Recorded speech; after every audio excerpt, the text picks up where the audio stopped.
Ayun guys, ang mapagpalang hapon sa inyong lahat dyan, mga idol. Ganito kahirap pagpintura guys sa sa kalagitnaan ng arawan. Pintura ko kami. Sobrang init.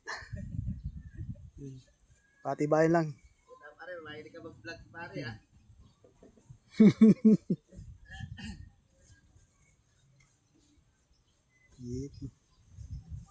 Hindi mo yung mga taga-pintura ko. Pero pag-vlog, di mo na mapipintura.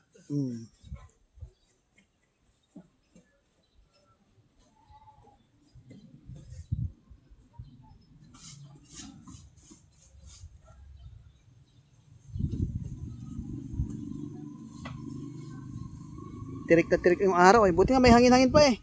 May time na yung walang hangin sa tanghali. Grabe, ang init. Buti nga medyo araw-araw. Grabe ang init.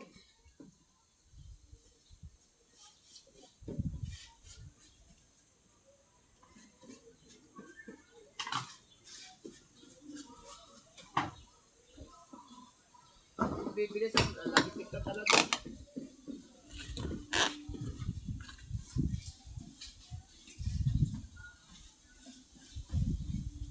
Kailangan kasi natin pinturahan ng bubong kasi pag di pininturahan, saglit lang kalawang na, wala na, sira na agad yung bubong mo. Mas mahal ang gagastusin mo. Magkano isang yero ngayon? Magkano na rin ang isang yero ngayon? 500 na yan, 480. 480, depende nga sa mga klase-klase. May mga klase-klase. Yan ang mahal na.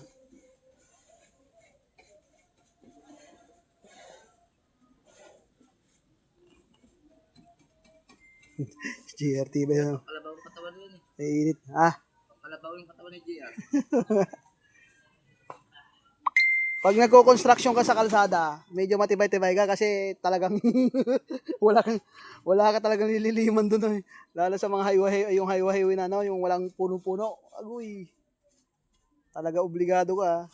Yan, yung construction tsaka yung mga mahirap mga trabaho diyan. Ingit no? Oo. Yan, yung mga yung welding sa taas, sa trusses yan, mga yan. Mainit din yung mga yan. Malas sa process. Ganyan, putang na. Hindi na kaya persahin yan. Oo.